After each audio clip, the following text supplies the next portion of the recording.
Ես համոզված եմ, որ ինչ-որ մեկին ես պատմեի, որ ինձ խալ կոֆե բերեցին, ես հանգիստ վերցրեցի, ժպտացի, հետո մի քիչ անցա, մի անգամից թափեցի, ինձ կասային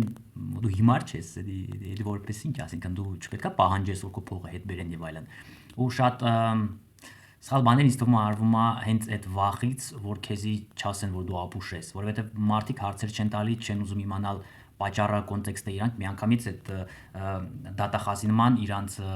վերդիկտը տալիս են, վերջի խոսքը տալիս են։ Այն բանը, որ ես հելել եմ տատիկի համար այդ 30 րոպեն իրան ուզում ուշադրություն դարձնել, լսել ինքը ինչա պատմում, ինչ որ իր համար է կարևոր եւ այլն, դրանից մի 20 րոպե պետքա գնա այդ 900 դրամի կռիվը։ Հիմա դա կոնտեքստն է։ Ու երբ որ ես իմ ձեռը բան եմ անում, ես հասկանում որ կա այդ երկու տարբերակ։ Այսինքն այդ աղջիկը առանց որևիցե բան իմանալով, առանց որևիցե բան ոնց որ ասած վատ իշոր մտքերով ինձ տալիս է լավ որա բանանում ցանկանում։ Ու ես ունեմ այդ երկու տարբերակը։ Ես որոշում եմ ժպտալ, վերցնել, տանել, միանգամից թափել, որովհետեւ այդ սառույցը խմել չի լինում, ինձ ընդհանրապես չի կարելի իմ կոկորտի համար։